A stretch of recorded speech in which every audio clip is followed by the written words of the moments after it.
Baik, selamat sore. Perkenalkan nama saya Rizky Patrio Pasaribu dengan NIM C1 D12301.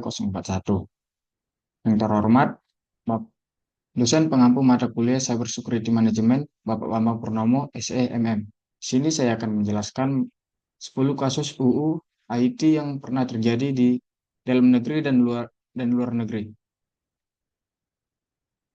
Kasus yang pertama yaitu kasus Prita Mulyasari pada tahun 2008. Prita menuliskan keluhannya terhadap pelayanan Rumah Sakit Omni Internasional Tangerang melalui email kepada teman-temannya. Isi email itu kemudian tersebar luas dan viral. Pihak rumah sakit merasa dirugikan dan melaporkan Prita atas tuduhan pencemaran nama baik menggunakan UU IT. Meskipun sempat dipenjara dan dituntut secara perdata, kasus ini mendapat simpati publik luas hingga muncul gerakan poin untuk Prita. Sebagai solidaritas, akhirnya Mahkamah Agung membebaskan Prita dari dakwaan pidana. Kemudian kasus yang kedua yaitu kasus Baik Nuril terjadi pada tahun 2014. Yang dimana Nuril seorang guru honor di NTB merekam percakapan tak senonoh dari atasannya sebagai bukti.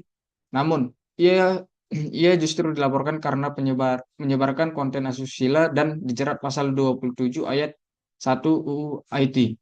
Ia dijatuhkan hukum penjara meskipun tidak menyebarkan rekaman tersebut sendiri. Setelah tekanan publik dan advokasi dari berbagai pihak, Presiden Joko Widodo memberikan amnesti kepadanya pada 2019.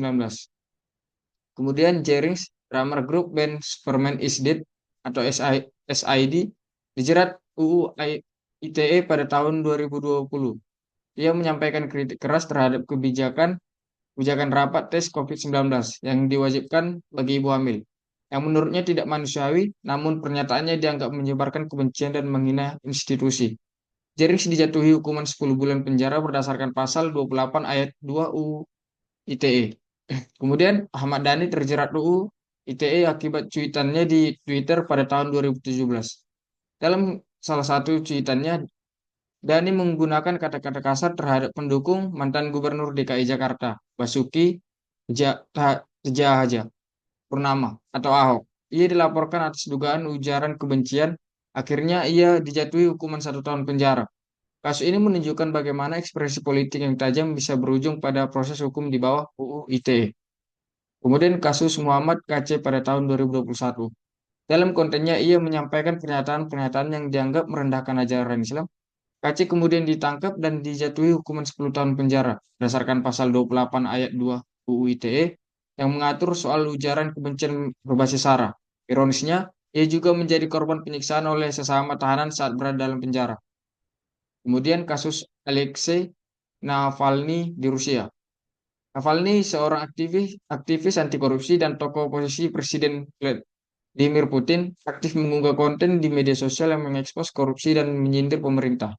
Pemerintah Rusia menuduhnya menyebarkan informasi palsu dan menghina negara, yang menyebabkan dia ditangkap dan dijatuhi hukuman penjara berulang kali. Kasusnya mendapat perhatian internasional karena dianggap sebagai upaya membungkam suara kritis melalui hukum cyber.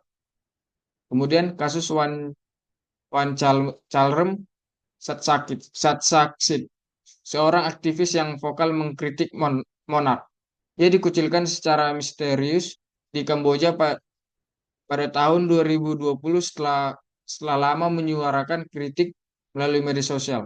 Meskipun tidak langsung diproses hukum, negara Thailand diketahui memiliki undang-undang Lese-Majesté dan Cybercrime Act yang memungkinkan penindakan terhadap konten online yang dianggap menghina kerajaan. Hilangnya Wakelem menimbulkan kekhawatiran terhadap kebebasan berekspresi di era digital. Kemudian kasus Amos Y di Singapura pada tahun 2015. Y menyampaikan komentar kontroversial tentang mantan Perdana Menteri Lee Kuan Yew dan agama Kristen.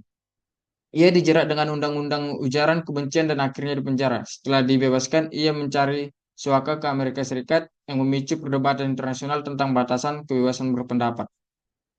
Kemudian di Bahrain, aktivis HAM Maryam Al-Khawaja pada tahun 2014. Ia ditahan atas tuduhan menyebarkan informasi palsu dan penghinaan pemerintah melalui internet. Berdasarkan Undang-Undang Kejahatan Cyber yang berlaku di Bahrain, kasusnya menjadi simbol represi digital terhadap para pembela hak asasi di Timur Tengah. Kemudian kasus di Vietnam, beberapa blogger dan pengguna Facebook ditangkap karena mengkritik kebijakan pemerintah. Pemerintah Vietnam menerapkan Undang-Undang Keamanan Cyber yang ketat mirip UU ITE untuk memantau dan menindak konten-konten yang dianggap membahayakan negara atau menyebabkan informasi palsu. Akibatnya banyak aktivis pro-demokrasi dijatuhkan hukuman penjara yang panjang hanya karena menulis opini atau berbagai berita di media sosial. Baik, sekian yang dapat saya sampaikan. Terima kasih, selamat siang. Selamat sore.